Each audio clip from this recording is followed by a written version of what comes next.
Okay, so good morning, taga-vlog. Pasensya na for an almost 2 weeks na hindi ko kayo na asikaso. Dahil yun nga, medyo na-tsampahan natin yung bagyo. Tapos nagkaroon pa ng holiday. Tapos umattend pa ako ng training. Kaya ngayon kahit na ito pauwi pa lang, nagdadrive pa lang, so let's try to discuss habang ako yung nagmamaneho. By the way, kaya naman siguro.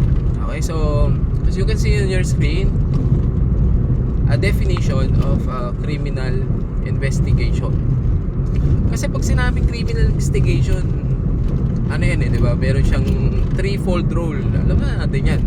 To identify the guilty party, to locate the guilty party, and to provide evidence against his or her guilt. Okay, so aside from that definition, meron pa pong ibang definition ang criminal investigation. So a criminal investigation actually is a science also. So, criminal investigation as a science, it involves the application of knowledge of forensic sciences. Okay, pag sinabing mga forensic sciences, ito po yung mga allied sciences natin. Okay? Yung po yung mga ginagamit natin when it comes to instrumentation. Okay, kagaya po ng mga dactyloscopy, forensic ballistic, ano pa, DNA analysis, lahat po yan mga forensic science po yan. Okay, now if you are going to use that forensic sciences for the purpose of investigation for the purpose of criminal investigation, ito na yun, yung sinasabi nating criminal investigation as a science. Okay? So, it involves also the process of identifying, locating, collecting, and processing, evaluating the pieces of physical evidences. Kasi can you imagine, paano nyo ma-identify, for example pumunta kayo ng crime scene, kayo yung investigador, meron tong mga patak ng dugo. Paano ma-identify na dugo ng biktima yon or dugo ng suspect yon? Hindi mo nga masabi kung dugo ng tao or hayop yon. Tama po ba?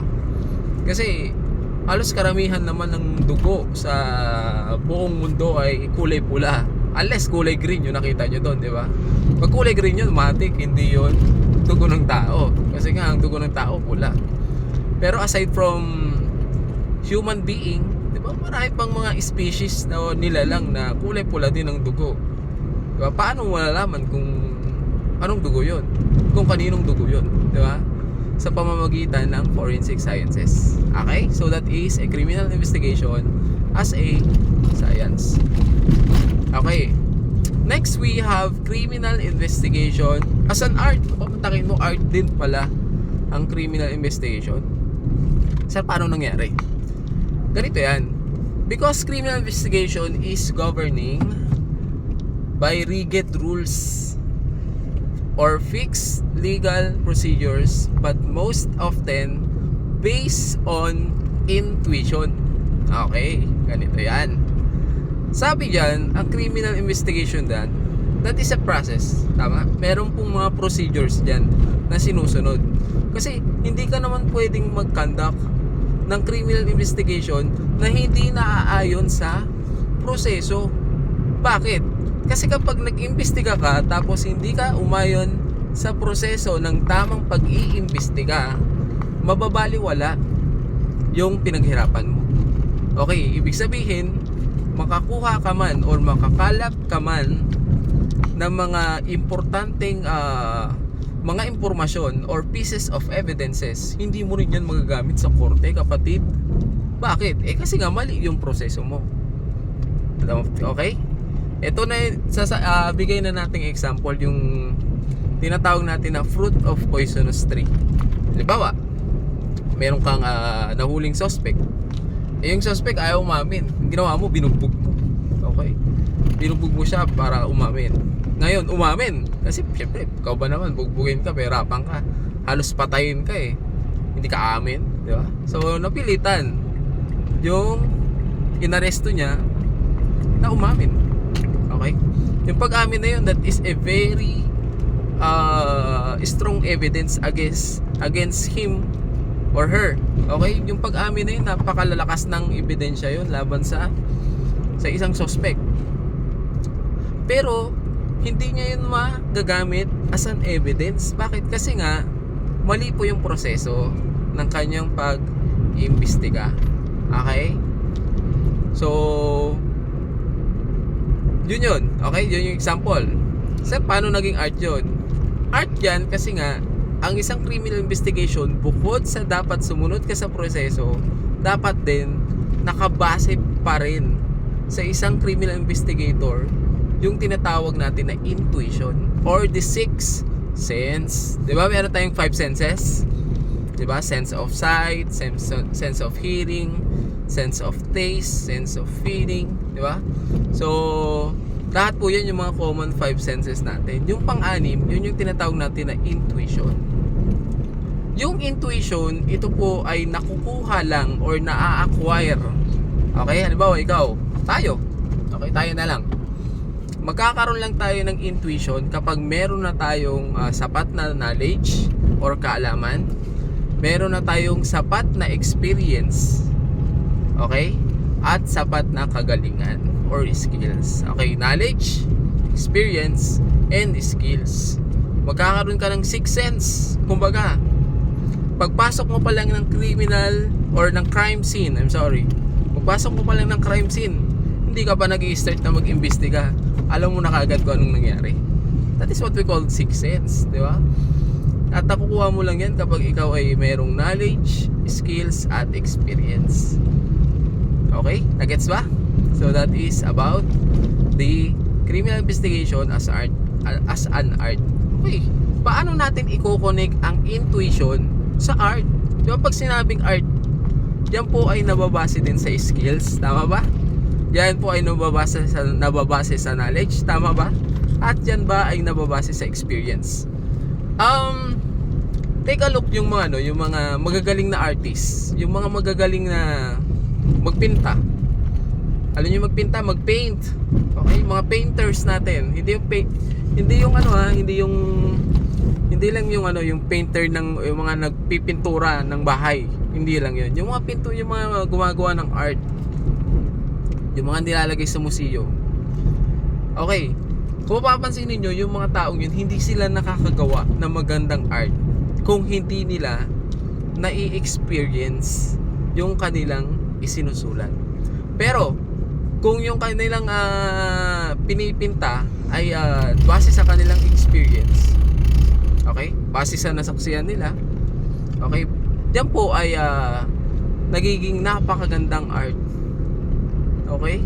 Kumbaga hindi siya yung experience na yun yung nilagay niya doon sa art, or hindi siya makakagawa ng magandang art kung hindi po siya experiensadong tao. Sabi nga nila, the best teacher is always experience. Kahit nag-aano ka kagaling, kahit nag-aano ka mag-aral ng napakaraming mga doktrina, hanggat hindi mo nasusubukan, hindi ka magkakaroon ng tinatawag natin na art. Okay? So that is criminal investigation as an art. Lastly, of course, ito yung pinaka alam natin. Criminal investigation is a process. Okay? It involves the systematic process of identifying, collecting, preserving, and evaluating data or raw facts. Okay, pag sinabing raw facts kasi or data, yan po yung yung mga untouched po yan. Sa paano pong untouched? Ibig sabihin, hindi pa po siya na screen. Kasi ang ginagawa ng criminal investigator ganito, ganito nagkukolekta sila ng ebidensya which has pertinent or relevant. Okay, ibig sabihin, kumukalap sila ng impormasyon so long as that is relevant or merong kinalaman dun sa tinatalakay natin na kaso. Pero kung irrelevant po yan, hindi po niyan kukunin yung informasyon na yun. Okay, nakuha ba? That is what we call raw facts. Okay, or raw data. Ibig sabihin, hindi pa siya na-evaluate, hindi pa na-screen. Okay, inang papakatay. Naku talaga. Sira uling aso na yun Okay, sorry Okay. Yung isa naman, yung tinatawag natin na intelligence data, o ito na yung tinatawag natin na intel. Okay, yung tinatawag natin na intel. Pag sinabing intel naman, naku, napaka na po yan. Kumbaga napaka pure ng ano na yun, ng informasyon na yun. Kasi nasala na yun. Kumbaga lahat ng pertinent or relevant, okay, relevant information na may kinalaman dun sa kaso, in-screen ulit or sinala ulit. Kumbaga pinong-pinong yung informasyon na yun. Na sa sobrang pino ng informasyon na yun, sa sobrang importante ng mga informasyon na yun, wala kang ibang pwedeng pagbigyan na kahit na sino. Okay? Wala kang ibang pwedeng pagbigyan na kahit na sino. Aside from your superior, kung tatanungin sa'yo. Okay? Ganun po ang tinatawag natin na intelligence data. So that is the difference between the process of criminal investigation and the process of police intelligence. Napakalayo po ng kanilang tawag dito, pareha sila nag-iimbestiga pero malayo po yung kanilang trabaho sa isa't isa. Okay? So, eto nga, patapos na rin yung ating discussions when it comes to criminal investigation. So, most probably, sana sa semi-finals ninyo maihabol natin na matapos yung discussion sa police intelligence naman. Okay? Next.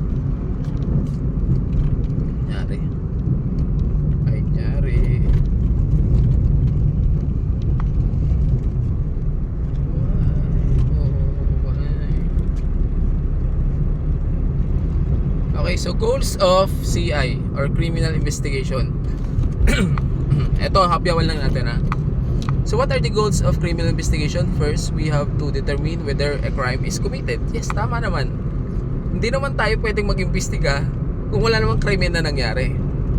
Kaya nga, from our very first meeting, dinefine natin or inalam natin kung ano nga ba talaga ang definition ng crime. Yung complete and exact definition of a crime. Kasi nga, so long as wala pong crime na nangyari, wala pong magaganap or hindi kailangan gumalaw ng isang criminal investigator. Okay? Secondly, to legally obtain information or evidence. Yes, kasi nga kapag hindi po legal or illegal, okay, illegal yung obtainment ng information or evidence relevant dun sa crime na tinatalakay po natin, hindi po natin magagamit yan na ebidensya. Ito yung tinatawag natin na inadmissible evidence. Inadmissible evidences. Next one. To identify the person involved in the crime. Pag sinabing persons involved in the crime, hindi lang yun yung may kinalaman sa suspect. Kasi nga pag merong crime na nangyari, meron tayong tinatawag na victim. Meron tayong tinatawag na witnesses. Meron tayong tinatawag na complainant. Meron tayong tinatawag na suspect. So lahat yon, yung mga taong yon, kailangan ma-identify natin. Okay? Hindi po makukumpleto ang isang criminal investigation kung hindi po identified lahat ng mga taong may kinalaman doon sa krimen. Okay? Fourth one, to arrest the suspect. Okay, sir, bakit kailangan mag-aresto ng criminal investigation? Ay, ng criminal investigator? Siya na nga nag-imbestiga, siya pa yung mag-aresto. Ang dami naman niyang dapat gawin. Alam nyo kasi ang criminal investigation, that is a very difficult unit, kumbaga. Napakahirap po ng trabaho ng mga yan. Kasi you must honed or you must tawag dito, kailangan mong salain. O, tinanggalan ko na. You must honed or kailangan mong salain yung ibang mga skills mo. Remember, eto, tandaan nyo to mga kapatid, mga kasama.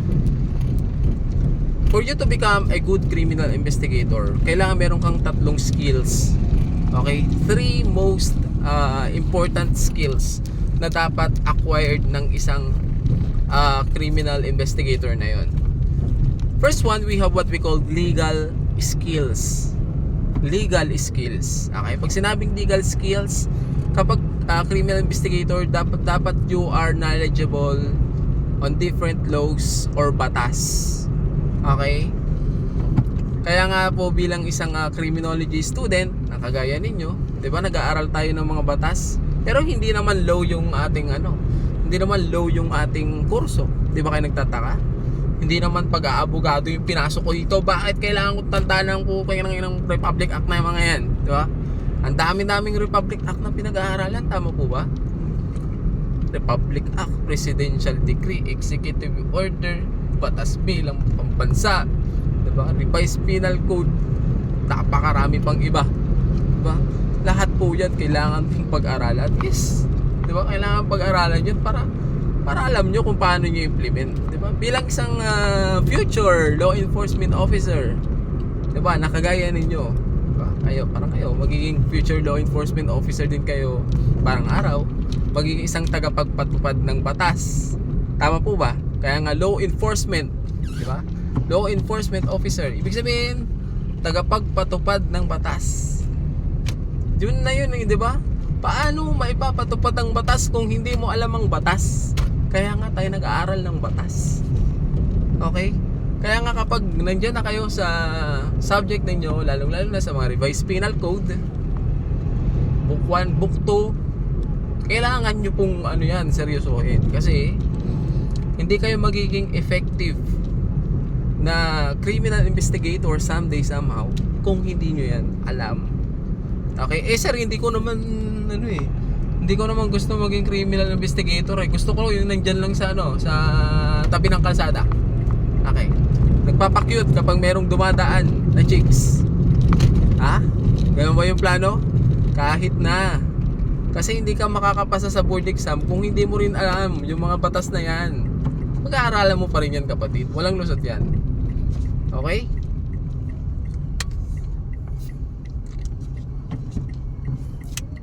Traffic bear with me pasensya na kayo kung medyo na-interrupt tayo ng konti kapag nagdi-discuss ako ngayon. Kasi nga naman nagdadrive ang inyong butihing guro. Nasaan yung Hindi ko na makita yung yung pinagtitingnan ng oras. Okay, saan tayo? Skills, di ba? Okay, so that is what we call legal skills. Okay, pag naging criminal investigator tayo, dapat meron tayong alam sa batas. That is the first skill na dapat meron ng isang criminal investigator. Second one, we must have what we called technical skills. Okay, ano naman yung technical skills, sir? Pag sinabing technical skills, dapat alam mo yung proseso ng tamang pag-iimbestiga. Kapag hindi tama, uulitin ko mga kapatid, kapag hindi tama yung proseso mo ng pag-iimbestiga, madadali ka dun sa tinatawag natin na technicality. Okay? Pag na-technicality ka, mababaliwala yung mga pinaghirapan mo. Bigyan ko kayo ng example. Halimbawa, merong tinatalakay na kaso sa korte. Ikaw yung investigator doon. Alam nyo, kapag investigator kayo sa isang kaso, hindi po doon matatapos yung trabaho nyo bilang criminal investigator. Okay? Merong mga pagkakataon na kayo ay tatawagin sa hearing. Okay? Tatawagin kayo sa hearing. Magsasalita din kayo doon sa harap. Naku, doon ka nagigisahin ng defense counsel. Pag sinabing defense counsel, ito po yung abogado ng depensa. Tandaan nyo pag sinabing depensa, Abogado ng depensa, defense counsel, yan po yung abogado nung akusado. Okay? Yan po yung abogado nung suspect. O, diba? Nung nirereklamo, yung akusado nga. Okay? Ngayon ang gagawin ng abogado na yon, kapag ikaw yung criminal investigator, expect nyo na kayo ay gigisahin. Gigisahin kayo niyan. Kumbaga, bibirahin kayo niyan sa mga technicalities. Diba? Titignan niya kung tama ba yung proseso mo. For example, ganito. Nagkanta ka ng criminal investigation, nahuli mo yung suspect, at yung suspect naging akusado. Tapos nung nandun ka na sa courtroom, nandun ka na sa hearing, meron ka mga pinapakitang mga ebidensya. Meron ka mga pinapakitang mga photograph. Okay, tandaan nyo magkaiba po ang photograph sa picture. Magkaiba yun. Yung ginagamit nyo dyan sa cellphone ninyo, that is a picture. Picture yan, diba? Picture ng asawa mo, picture ng girlfriend mo, picture ng ex mo, diba? Picture ng ex mo na iniwan ka. Aray ko, okay? Picture ng favorite mong aso, diba? Gamit yung cellphone mo, lahat ng mapicturean yan, picture ang tawag doon. Pero pag sinabing photograph, ang photograph po kasi, diyan po ay dumadaan din sa proseso, diba? From the time na kinuha na mo ng niyot, okay? Yung Tagalog, ang translation ng photograph is niyot. Kapag photographer, maniniyot. Okay, maniniyot ang ano doon. Tagalog translation niya or Filipino translation. Okay. So, yun nga, ang photograph ayan po ay dumadaan sa proseso. Okay, diyan ka tatanungin. Mr. Police Corporal, paano mo nakuha ang mga photograph na to? Paano mo sila na-acquired? Sir, bali ganito po yung ginawa ko, ganito ganyan, di ba? Kinuhanan ko ng photograph, tapos dinaan ko sa proseso, ako pa nag-develop mismo, di ba? Alam nyo ba yung yung mga process ng pagpo-photograph natin? Yung gumagamit ng film. Kung naabutan nyo pa yung film, yung ganito lang kaliliit na parang barrel. Ngayon kasi hindi na masyadong ginagamit kasi nga marami ng mga digital phone. Yun ang ginagamit sa paglilitrato. Pero ngayon, yung mga litrato na pero noon yung ginagamit sa paglilitrato, yun yung gumagamit mo na ng film. Yung film na yun, kulay brown yun, di ba? Tapos makikita mo yung mga image doon. Yung mga image na yun, maipoproduce lang yun. Kung yun po ay tinatawag dumaan sa tinatawag na developing process. Kaya nga ginagawa nun, pag gusto mong ipaprint yung photograph na nandun sa film, ang term is ipapa-develop mo. Pero ngayon, hindi na, di ba? Hindi na. Anong ginagamit ng term? Ipapa-print mo na. Di ba? Ipapa-print. Pero doon dati ipapa-develop. Kasi nga mayroong proseso doon. Ibig sabihin, uneditable yun, hindi na ina-edit. Di ba? Dati yung mga ganun na film, may certain pieces lang po na pwede kang mag-photograph noon. Pag yung binili mong film is good for 30 shots lang. 30 shots lang talaga yun, hindi mo pwedeng i-edit yun. Kaya kapag nag-photograph ka gamit yung film, dapat yung susulitin mo dapat. Okay? Kasi pag hindi mo sinulit yan, masasayang yung pera mo. Unlike ngayon, di ba? Ang ginagawa ngayon, unlimited lalong-lalo na yung mga kasama natin na mga babae dyan, mga females natin dyan. Pag nagpicture yung mga yan, ako, napakaraming anggulo. Tapos yung pinakamagandang anggulo, yun yung mamayday nila, yun yung ipopost nila sa social media. Sometimes yung pa yung gagawin nilang profile picture, di ba? Okay lang yun, kasi nga unlimited naman. Pag pangit, di ba? Pag medyo sorry sa word kapag medyo hindi maganda yung kuha, pasmado, no? Pasmado, sorry. Kapag hindi masyadong maganda yung kuha, anong ginagawa, diba? Ini-edit na lang. Ibig sabihin, parang mayroon silang binabago. Kasi nga ini-edit nga eh, diba? Meron na silang binabago. So, hindi na siya genuine, kumbaga. Hindi na siya authentic. Pag sinabi kasing genuine or authentic, pagka-shot, yun na talaga yun. Wala ka nang gagawin doon, diba? Hindi mo na kailangan edit. Yung kasing photograph na ginagamit dati, hindi mo talaga may edit yun. Kahit anong gawin mo, hindi mo may edit yun. Okay? So that is about technical skills. And lastly, yung tinatawag natin na tactical skills. So legal skill yung una, pangalawa technical skill, pangatlo tactical skills. Sir, what is tactical skills? Ito na yung mga pinag-aaralan nyo dyan during Saturday, yung karate, di ba? Arnis, diba? So that is what we call tactical skills. Kasi nga, pag mag-aaresto ka, hindi mo maiwasan, may mga physical contact talaga dyan. Hindi mo ma-aresto yun pag hindi mo mahawakan, tama ba?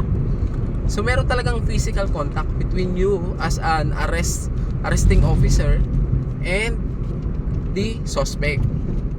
Eh paano yan? Kung halimbawa yung suspect magaling sa martial arts. Ha? Paano yan pag magaling sa martial arts? Tututukan mo na ng baril. Ha? Nako, pag gano'n ang ginawa mo, babalik tayo doon sa technical skills. Tama ba yung proseso ng pag-aresto mo? Tama ba yun? Tututukan mo ng baril, wala namang hawak yung tao. Diba? Hindi mo pwedeng gawin yun. Hindi mo pwedeng gawin ng basta-basta yun. Unless, alam niyo, hindi pwedeng itutok yan. Unless, kung merong threat against sa'yo. Kumbaga, alam mo na kapag hindi mo ginawa yun, maaring maunahan ka, maaring mong ikamatay. Doon mo lang pwedeng gawin yun. O, halimbawa, yun. Alam mo na magaling sa martial art. Di ba? Tututukan mo kagad ng baril. Pwede ba yun? Pwede mong hawakan yung baril mo. But in the level na itututok mo kagad yung baril, hindi. Kaya nga dapat may body-body system na tinatawag. Kaya dyan pa lang sa school, meron na tayong body-body system, di ba? Kung saan, yung isang arresting officer, yung mga police natin, yung mga kasama natin, mga tropa, laging may body yan. Para pag may ganong sitwasyon, hindi po nila kailangan gumamit ng ganong klaseng tactical skills. Kumbaga, hindi na nila kailangan umabot sa extent na yon na gagamitin pa nila yung firearm nila.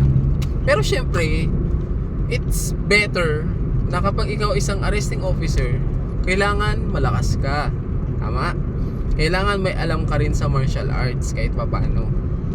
Kaya nga yun nga pinag-aaral kayo dyan ng martial arts, diba? Pinag-aaral kayo ng karate ating tinuturo dyan sa school. Tapos arnis. So that is a tactical skills. Ano pa ba yung ibang tactical skills natin? Combat shooting at marksmanship. Tama ba? Kasi nga bilang criminal investigator, gumagamit din po tayo ng firearms. Gumagamit po tayo ng baril.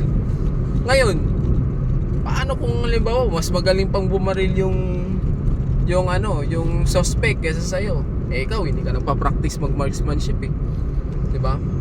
Marami diyang mga pulis na yung, alam nyo, yung service firearm nila is hindi nila nagagamit. Well, maganda naman yun na hindi nila nagagamit yung service firearm nila. Pero dapat yung skills nila when it comes to marksmanship and combat shooting, kailangan nasa level pa rin na nasa taas. Kumbaga, hindi man yung talagang expert, pero masasabi natin na magaling dapat silang bumaril. Diba? So that is another example of a tactical skills. Okay, nagets ba? So for us to become a good criminal investigator, we must have three very important skills. We have legal skills, tactical skills, and technical skills. Uy, nasa binmali na ako. Okay, next. To present the best possible case to the prosecutor. Okay, so bilang isang criminal investigator, 'di ba, we are gathering evidences to provide or to prove that the suspect is a guilty person. Tama po ba? Kumbaga tayo ay naghahanap ng mga ebidensya at yung mga ebidensya yun ay makakatulong para masabi natin na yung inaresto natin ay talagang siya ay may kasalanan. Nakuha ba? Ngayon, yung mga ebidensya na yun ay ibibigay po yan kay prosecutor. Kumbaga tayo po ay nakikipagtulungan dun sa prosecutor. Pag sinabing prosecutor, yan naman to yung abogado ng gobyerno. Kasi nga kapag ang isang tao ay nakapag-commit ng isang krimen, halimbawa si Pedro, ni-rape niya si Maria, okay, so si Pedro ay may atraso kay Maria. Tama po ba? Kapag nasa level pa lang yan ng pulis at ng prosecutor, ang may atraso kay Maria si Pedro, or si Pedro ay may atraso kay Maria kasi nga nirape niya si Maria. Pero pagdating po ng kaso sa korte, si Pedro ay may kaso, ay may kasalanan sa buong Republika ng Pilipinas. Kaya ang papansinin niyo, people of the Philippines versus Pedro de la Cruz for the crime of rape. 'Di ba? Yun yung mababasa niyo pagdating po sa korte. Kasi nga pag nasa korte na yung kaso, ang may kasalanan na ang ginawa na ni Pedro ng kasalanan ay si people of the Philippines na, hindi lang si Maria. Si Maria magiging witness na lang siya pag nasa korte na. Okay? People of the Philippines versus Pedro de la Cruz. O yan, diba? Yun yung mga maririnig ninyo pag nasa court na. So, yun nga, si criminal investigator, yan po ay dapat nakikipagtulungan kay prosecutor para mapatunayan or para yung mga ebidensya yun ay makatulong to help the prosecutor to prove na yung suspect or akusado ay siya ngang may kasalanan. Okay?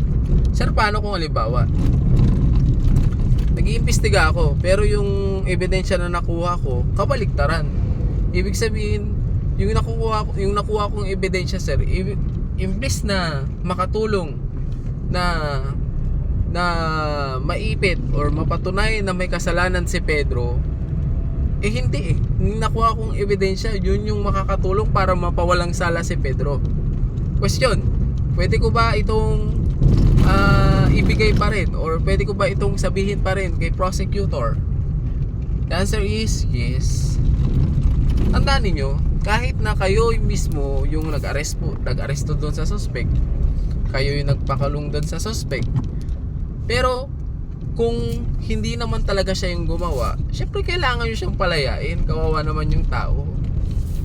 Tandaan nyo po ito, mga kapatid, mas mabuti ng may makulong, ay mas mabuti ng hindi makulong yung may kasalanan kaysa may makulong na wala namang kasalanan. Nagets po ba? Okay? Kasi alam nyo, mas maganda na yung may kasalanan makulong, pero mas okay na yung hindi pa sila mahuli kaysa naman nakahuli tayo pero hindi naman talaga sila yung gumawa ng mali. Huwag pong ganun.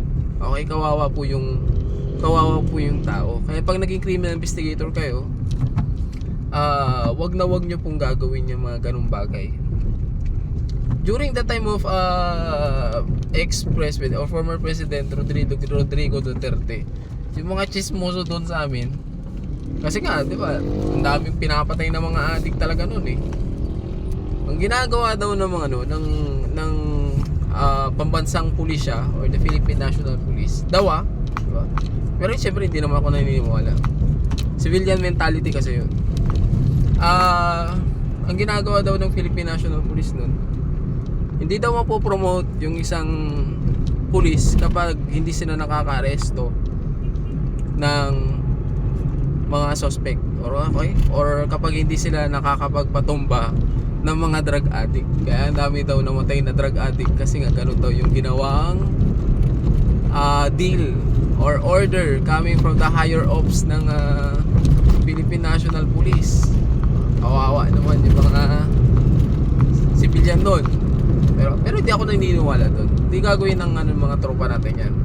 Kasi nga nung time na bago pumasok si President Duterte, talagang marami ng addict nun eh.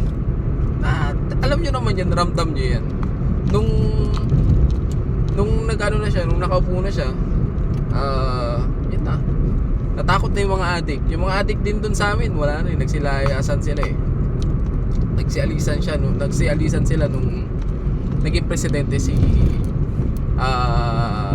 President Duterte. Okay? Next.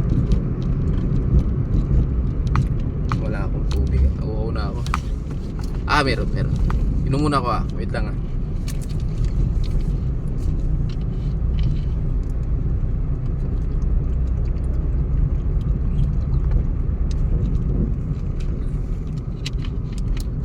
Sunday pa lang ngayon Kailangan kong pumunta ng Manawag. Sana makapunta ako mamaya. Kasi alam nyo ganito, pag everyday off ko, tas Sunday, lagi akong pupunta sa Our Lady of Manawag. Yun kasi yung naging yung naging panata ko nung umabot ako sa time na sobrang dilim ng buhay ko. Siya yung nagtumulong sa akin para makabangon ulit. Kaya nandito ako ngayon. Sana kayo din. Hindi man tayo relihiyoso pero hindi man tayo laging nagsisimba, pero relihiyoso naman tayong tao. Kasi nga naman hindi naman natin kayang pumunta doon araw-araw dahil sa sobrang busy ng schedule natin. At may duty naman tayo. Kahit kahit ganito, sa isang buwan, 2 beses ako makapunta kasi nga 2 beses lang naman akong mag-day off sa isang buwan. Or 2 linggo lang kasi ang meron sa loob ng isang buwan. Yung 2 linggo, another na 2 linggo sa duty yun di ba? So 4 na linggong isang buwan, yung 2 linggo doon, yun lang ang time na pwede pumunta doon sa church, sa Our Lady of Manawag. Okay. So trabaho din po or goals din po ng criminal investigation is to recover stolen properties, yung mga nakaw na yaman o yung mga ill-gotten wealth, kumbaga. Yan po yung trabaho ng isang criminal investigation. Okay, 4 phases of CI. Identification of criminal. Alam nyo na itong mga to, di ba? Very easy. Pakitandaan nyo, baka lumabas sa quiz ninyo bukas. Kasi may quiz tayo. Kailangan natin mag-quiz. Pag di ko gagawin yun, hindi ko ma-identify kung talagang nag-aaral kayo or hindi. Okay, we have the components of criminal investigation. So first one, kailangan natin tignan yung tinatawag natin na pattern. Components ng criminal investigation. First one, we have pattern.